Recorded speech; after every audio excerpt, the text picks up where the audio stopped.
Good morning students. अपन कर रहे थे लोकतंत्र के गुण या विशेषताएं।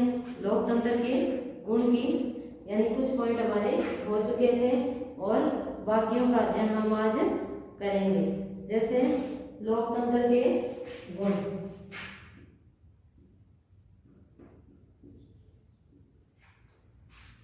लोकतंत्रात्मक शासन व्यवस्था के विशेषताएं अपन ने अर्थ और विशेषताएं प्रकार अपन ने पहले कर लिए थे। अब करेंगे लोकतंत्रात्मक शासन के गुण और दोष। तो अपने क्या समझ रहे थे? लोकतंत्रात्मक शासन व्यवस्था के गुण। सबसे पहला गुण हमने किया जन कल्याण की साधना।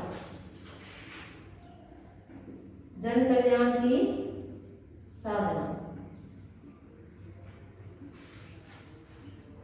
इसमें मैंने आपको बताया कि राजतंत्र और अधिनायक तंत्र को देखते हुए यानी हम कह सकते हैं कि लोकतंत्र में ही जन कल्याण यानी अधिकतम व्यक्तियों के अधिकतम हित की पूर्ति होती है। ये मैंने आपको पिछली वीडियो में बता चुकी हूँ। आगे हम दूसरा पॉइंट करेंगे सार्वजनिक शिक्षण। सार्वजनिक शिक्षण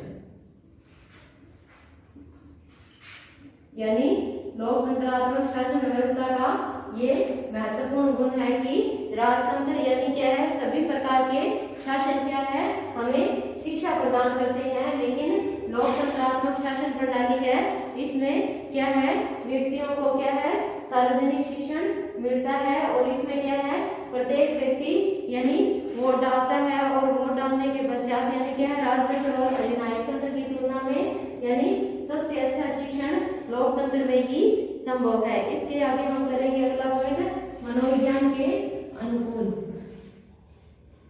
मनोविज्ञान के अनुकूल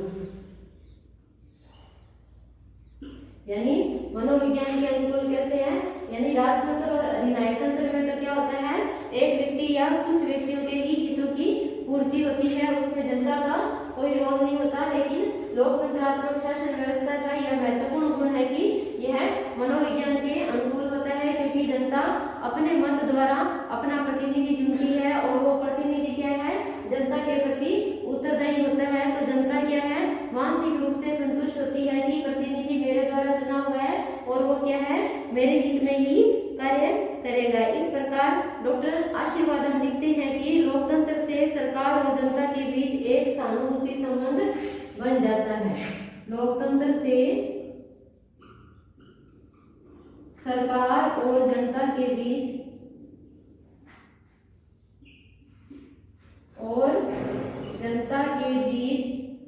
सहानुभूतिपूर्ण संबंध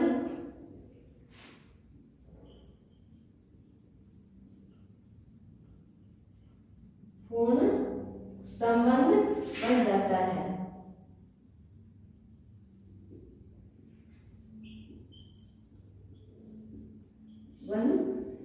है। ये कथन किसका है, डॉक्टर आशीर्वादम का। डॉक्टर आशीर्वादम यानी उन्होंने मनोविज्ञान के अनुकूल यानी इस पॉइंट को ही क्लियरिफाई किया है। उन्होंने क्या कहा, लोकतंत्र सरकार और जनता के बीच सहानुभूति संबंध बन जाता है। कैसे? क्योंकि जनता को यह महसूस होता है कि वो अपने वोट द्वारा यानी क्या है, निर्वाचन में उसका भी मत होता है, उसकी भी राय दी जाती है। यानी क्या है, वो अपने वोट द्वारा क्या है, यानी अपने कैंडिडेट को चुनता है। तो इससे क्या है, सरकार और जनता यानी शासक और जनता के बीच क्या है, सहानुभूति संबंध बन जाता है। इसके साथ ही हम आगे नेक्स्ट पॉइंट करेंगे इसके गुण का, वो क्या है, जनता का नैतिक उत्थान। चौथा पॉइंट है हमारा जनता का नैतिक उत्थान यानी बढ़ोतरी। नैतिकता में बढ़ोतरी यानी क्या है, लोकतंत्रात्मक शासन व्यवस्था का एक महत्वपूर्ण गुण यह है कि वह व्यक्ति के व्यक्तित्व और उसके नैतिक चरित्र को ऊंचा उठाता है। किसको? व्यक्ति के व्यक्तित्व और उसकी गरिमा को क्या है? ऊंचा उठाता है। कौन? लोकतंत्र। क्या यानी उसमें उसकी राय को भी महत्व दिया जाता है, जबकि राजतंत्र और अधिनायक तंत्र में एक व्यक्ति या कुछ व्यक्तियों की राय को ही महत्व दिया जाता है। इसमें एक बात और है कि राजनीतिक शक्ति प्रदान कर लोकतंत्र उनमें आत्मविश्वास और आत्मनिर्भरता की भावना उत्पन्न कर देता है। यानी क्या है? राजनीतिक शक्ति लोकतंत्र में किसको प्राप्त होती है? लोकतंत्र में राजनीतिक शक्ति किसको प्राप्त होती है?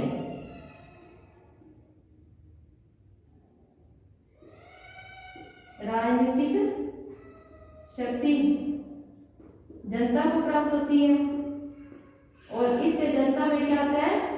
आत्मनिर्भरता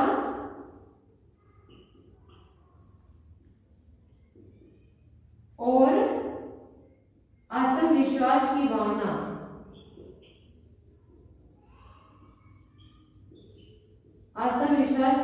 का विकास होता है। यानी इस पॉइंट में हम जनता का नैतिक उत्थान में क्या कहेंगे? यानी व्यक्ति का व्यक्तित्व और गरिमा के विकास के लिए लोकतंत्र ही सर्वश्रेष्ठ शासन प्रणाली है, क्योंकि लोकतंत्र में राजनीतिक शक्ति किसके हाथ में होती है? जनता के हाथ में होती है और इससे जनता में क्या है? आत्मनिर्भरता और आत्मविश्वास की भावना प्रबल होती है। इसके साथ ही इस कथन को ब्राइस ने स्पष्ट किया है।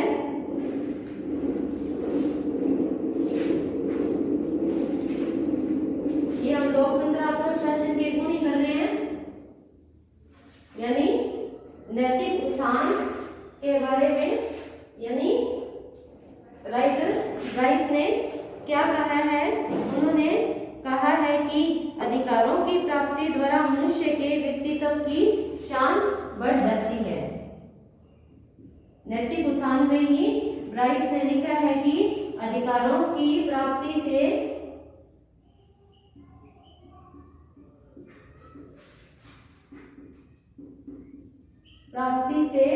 हम यूं कह सकते हैं, यानी क्या है? मनुष्य में सम्मान या मनुष्य के व्यक्तित्व की शान बढ़ जाती है और वह अपने कर्तव्य भावना के उच्चतम स्तर तक उड़ जाता है। प्राप्ति से व्यक्तित्व की शान बढ़ जाती है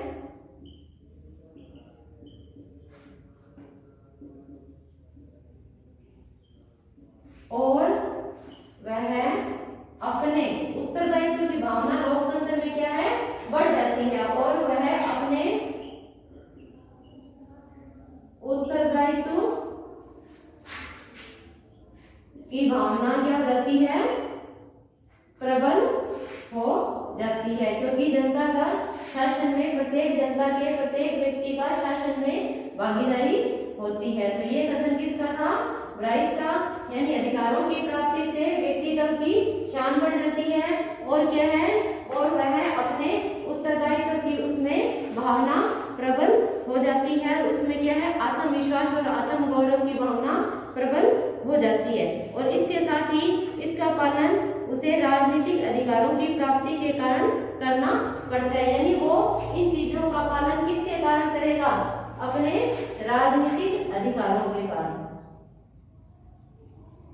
राजनीतिक अधिकार जो उसे प्राप्त होते हैं, यानी मत देने का अधिकार, यानी उससे क्या है? इस तथ्य की पुष्टि हो जाती है। इसके आगे हम नेक्स्ट करेंगे पॉइंट देशभक्ति का स्रोत।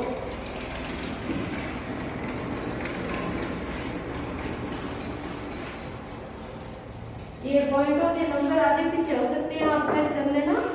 देशभक्ति का स्रोत में भी छठा पॉइंट है देश भक्ति का स्रोत। क्या है? लोकतंत्र से व्यक्ति में आत्मविश्वास और आत्म गौरव और के साथ साथ देशभक्ति की भावना भी प्रबल होती है। कैसे कि यानी लोग लोकतंत्र में जनता को राजनीतिक शक्ति प्राप्त होने के कारण जनता शासन और राज्य के प्रति एक प्रकार का लगाव उत्पन्न करती है। तो इसमें क्या कहेंगे, यानी जनता को राजनीतिक शक्ति, जो हमने पहले ही पढ़ा कि लोकतंत्र में ही जनता को राजनीतिक शक्ति या अधिकारों की प्राप्ति संभव हो पाती है। तो जनता को राजनीतिक शक्ति प्राप्त होने के पश्चात क्या होता है, वह अपने यानी होने के कारण जनता शासन और राज्य के प्रति एक प्रकार का लगाव उत्पन्न करती है।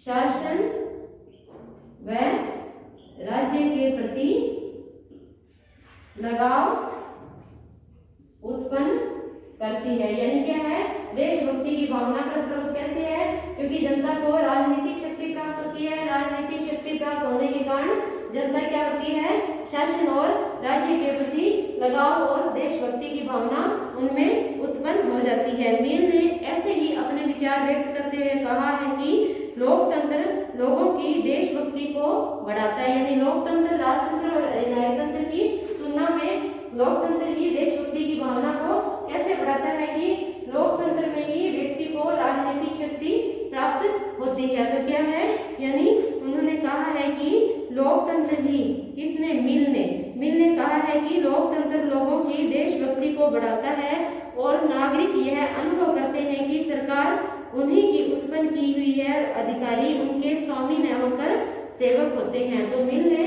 इसी की पुष्टि करते हुए क्या कहा है, देशभक्ति की भावना का स्रोत में आएगा। अब हम राइटर मिल का कथन लिखते हैं मिल के शब्दों में।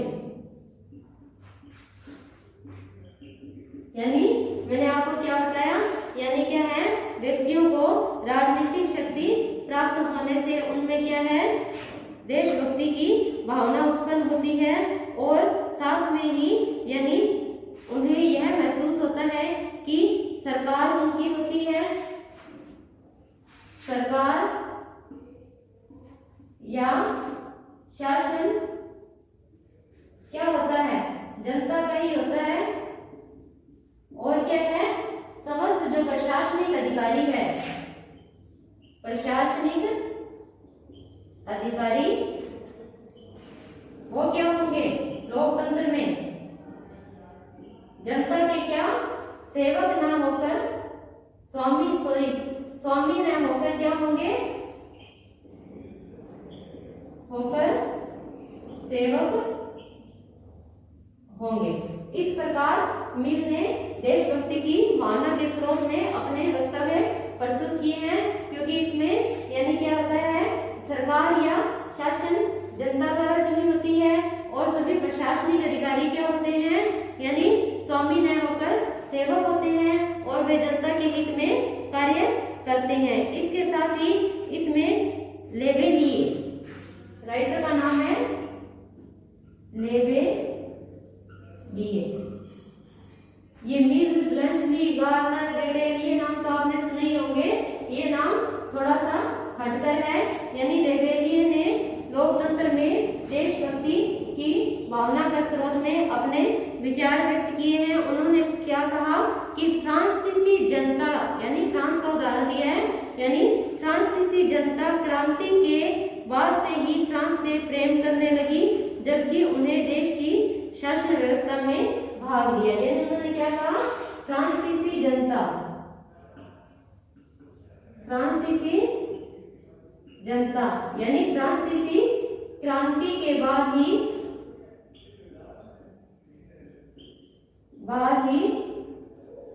यानी क्या है, प्रशासन में सम्मिलित हुई, प्रशासन में सम्मिलित हुई और उनका सम्मिलित होना ही क्या है, देशभक्ति की भावना को प्रदर्शित करना है। अब इसके आगे हम नेक्स्ट पॉइंट पढ़ेंगे, यानी क्रांति से सुरक्षा, जो कि इसके लोकतंत्रात्मक शासन व्यवस्था का एक महत्वपूर्ण गुण है। वो क्या है, क्रांति से सुरक्षा।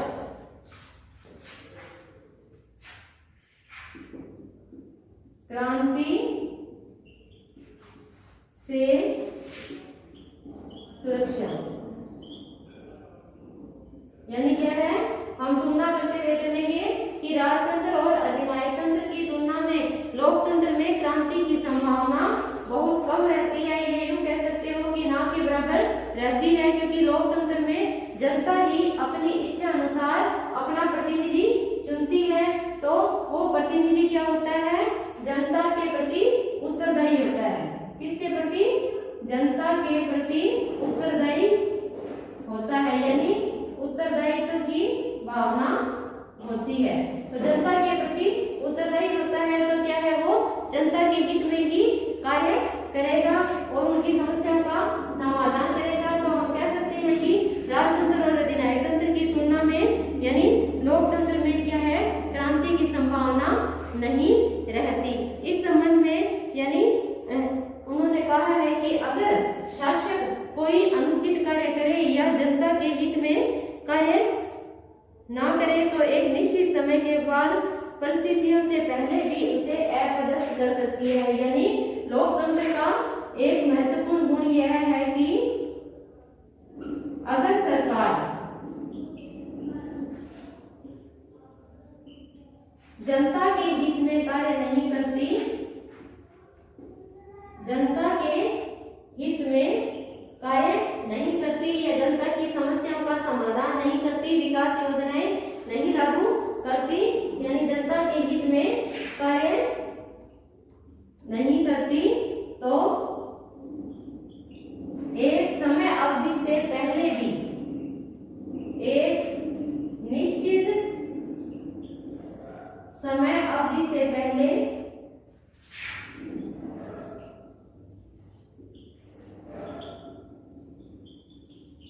उसे क्या कर सकती है, अपदस्थ कर सकती है, अपदस्थ कर सकती है। यही लोकतंत्र की एक महत्वपूर्ण और उपयोगी विशेषता है। इसके साथ ही गिलक्राइस्ट ने क्रांति से सुरक्षा संबंधी अपने विचार व्यक्त किए हैं। उन्होंने कहा है कि लोकप्रिय शासन सर्वाधिक सहमति का शासन है। यानी इसमें गिलक्राइस्ट ने क्या कहा है,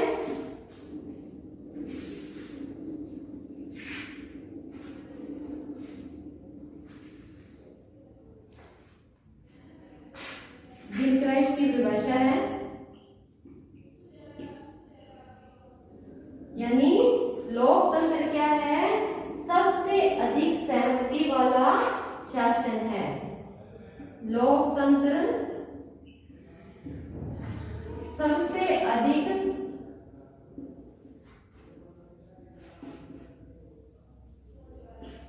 अधिक सहमति वाला शासन है। और इसके साथ ही यानी उसने कहा है कि लोकतंत्र में ही अधिकतम व्यक्तियों के अधिकतम हित की साधना होती है, अतः स्वभाव से ही वह क्या है, क्रांतिकारी नहीं हो सकता।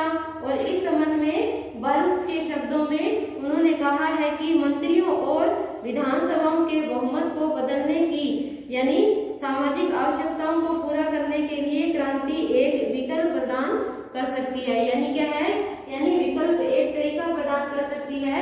यानी मंत्रिमंडल और प्रधानमंत्री और क्या है, प्रशासनिक अधिकारी अगर जनता के हित में कार्य नहीं करती तो जनता उन्हें सचेत करने का अधिकार रखती है। इसके साथ ही हम अगला पॉइंट पढ़ेंगे, समानता और स्वतंत्रता पर आधारित।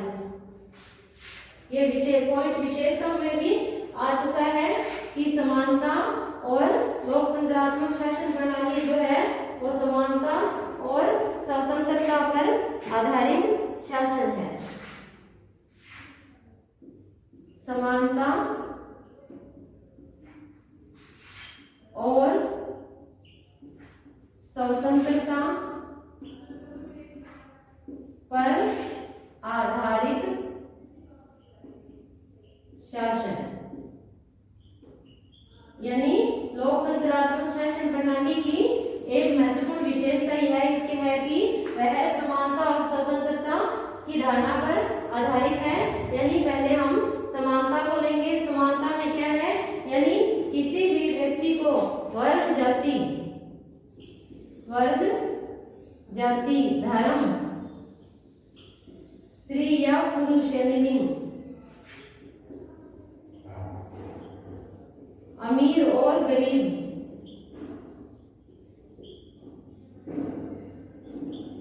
के आधार पर कोई भेदभाव नहीं किया जाएगा। एक निर्धारित आयु यानी 18 वर्ष प्राप्त प्रत्येक व्यक्ति यानी क्या है को वोट डालने का अधिकार है, निर्वाचित होने का अधिकार है। इसके साथ ही स्वतंत्रता पर आधारित शासन यानी क्या है लोकतंत्र में ही व्यक्ति अपने विवेक के अनुसार विवेक बुद्धि का प्रयोग कर सकता है राजतंत्र और अधिनायक तंत्र की तुलना में, यानी अपने विवेक के अनुसार अपना प्रतिनिधि चुन सकता है, यानी वो स्वतंत्र होता है कि वो अपना सरकार चुने। इसके साथ ही गेटेल ने इस संबंध में यानी कहा है कि लोकतंत्र समानता के सिद्धांत पर आधारित है और इसमें न्याय की वृद्धि होना संभव है जो राज्य के अस्तित्व के प्रधान लक्ष्यों में से एक है। यानी क्या है स्वतंत्रता से यानी क्या है न्याय के वृद्धि होती है, यानी क्या है विवेक के साथ साथ न्याय की वृद्धि होती है। इसके साथ ही हम अगला पॉइंट करेंगे, वो क्या है विचार विनिमय और समझौते की भावना उत्पन्न करना। अगला पॉइंट हमारा होगा 9वां पॉइंट, विचार विनिमय और समझौते की भावना उत्पन्न करना। विचार विनिमय और समझौते की भावना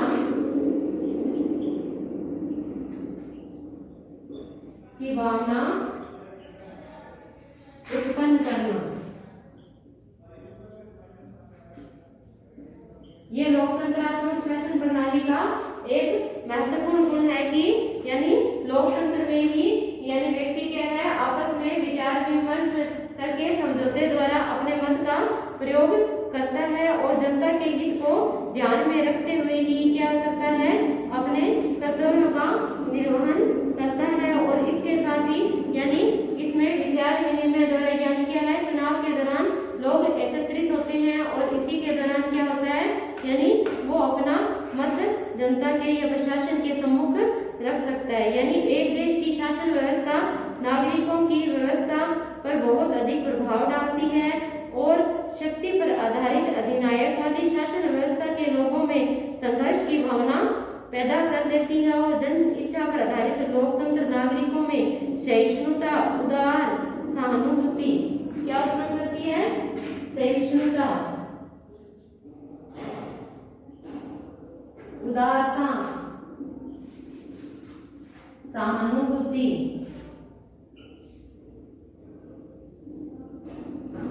प्रेम और त्याग की भावना उत्पन्न करती है, जबकि अधिनायक तंत्र में ऐसा नहीं होता। इसके आगे का पॉइंट हम करेंगे विश्व शांति का समर्थन, यानी लोकतंत्र की सबसे प्रमुख विशेषता है क्या है वो विश्व शांति का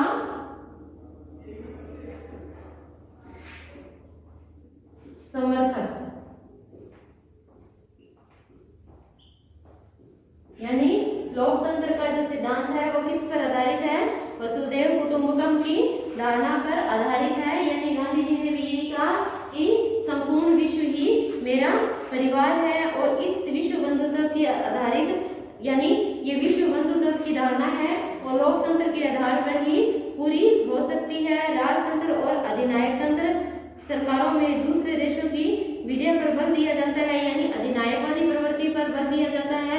यानी क्या है अधिनायकवादी प्रवृत्ति में दूसरे राष्ट्रों को अपने अधीन कर अपनी नीतियां और प्रशासन लागू किया जाता है, जबकि लोकतंत्र में ही जनता के हितों को ध्यान में रखा जाता है, जनता के विचारों या उसके सहयोग और सहानुभूति की भावना रखी जाती है। और इसके साथ ही इसमें साम्यवादी सरकारों की विस्तारवादी नीति में विश्वास नहीं करता जो कि अधिनायक तंत्र करता है। यानी विस्तारवादी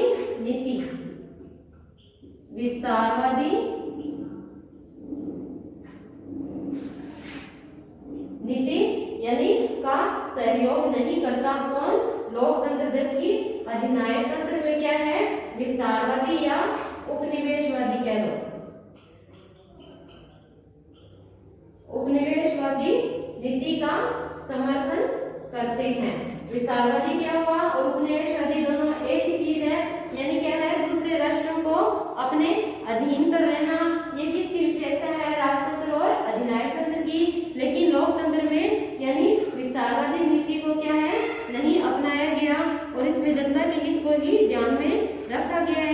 इस संबंध में बर्क ने कहा है कि लोकतंत्रीय आंदोलन शांति का आंदोलन रहा है। यानी इसमें राइटर बर्क ने कहा है कि लोकतंत्रीय आंदोलन शांति का और अहिंसक आंदोलन है। बर्क ने क्या कहा है? लोकतंत्रीय आंदोलन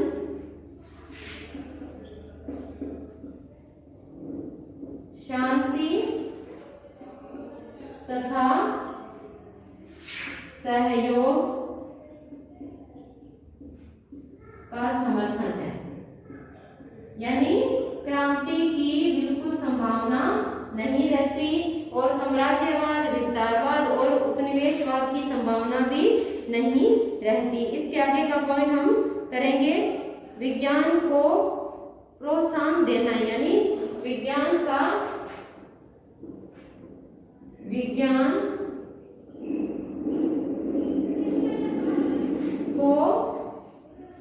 प्रोत्साहन देना, यानी लोकतंत्रात्मक शासन व्यवस्था की गुण की ये हमारी आखिरी विशेषता है। यानी क्या है? यह विज्ञान को प्रोत्साहन देता है। कैसे? राजतंत्र और कुलीन तंत्र यानी अधिनायक तंत्र के अंतर्गत क्या होता है? स्वतंत्रता के वातावरण का अभाव होता है, क्योंकि इसमें जनता के विवेक और उसकी राय नहीं ली जाती और उनकी नीतियां क्या होती है? साम्राज्यवादी, विस्तारवादी और उपनिवेशवादी होती है। और स्वतंत्रता के अभाव में विज्ञान का विकास नहीं हो सकता। तो इसमें आप एक चीज ध्यान रखोगे कि स्वतंत्रता के अभाव में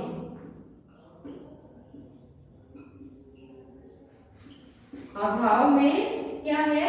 विज्ञान का विकास नहीं हो पाता। तो क्या है? राजतंत्र और अधिनायक तंत्र की तुलना में लोकतंत्र में ही विज्ञान को प्रोत्साहित और विज्ञान को बढ़ावा दिया जाता है। और इसके साथ ही हम आगे करेंगे कि लोकतंत्र और विज्ञान दोनों के नैतिक मूल्य एक जैसे ही होते हैं, यानी राज्य के संबंध में इसका दृष्टिकोण भी एक सा ही है और दोनों का विश्वास है कि अभिव्यक्ति और प्रयोग सत्य तक पहुंचने का श्रेष्ठ साधन है। क्या? अभिव्यक्ति। ये दो चीजें याद रखोगे, अभिव्यक्ति और प्रयोग क्या है? यानी लोकतंत्र तक पहुंचने के सर्वश्रेष्ठ साधन है। विचारों की अभिव्यक्ति यानी अपना इसमें क्या जोड़ सकते हो? मत डालने की स्वतंत्रता और प्रयोग में आप विज्ञान के अर्थ से समझ सकते हो। तो अभिव्यक्ति और प्रयोग की स्वतंत्रता क्या है? लोकतंत्रात्मक शासन का एक विशेष गुण है। और इसके साथ ही साथ इस संबंध में राइटर ने कहा है कि एक स्वतंत्र समाज में वैज्ञानिक विकास को बहुत अधिक संभावनाएं हैं। यानी हम क्या कह सकते हैं कि एक स्वतंत्र विकास के लिए वैज्ञानिक सहयोग और स्वतंत्र आवश्यक है। एक स्वतंत्र विकास के लिए वैज्ञानिक सहयोग बहुत ही आवश्यक है। यानी क्या है? स्वतंत्रता और विज्ञान क्या है? एक ही सिक्के के दो पहलू है और लोकतंत्र में ही स्वतंत्रता का विकास होता है और जहाँ स्वतंत्रता होती है वहाँ क्या है? वैज्ञानिकता का विकास होता है। इस प्रकार आज हमने लोकतंत्रात्मक शासन व्यवस्था के गुणों का अध्ययन किया और नेक्स्ट लेक्चर में हम करेंगे लोकतंत्रात्मक शासन व्यवस्था के बस इतना ही। धन्यवाद।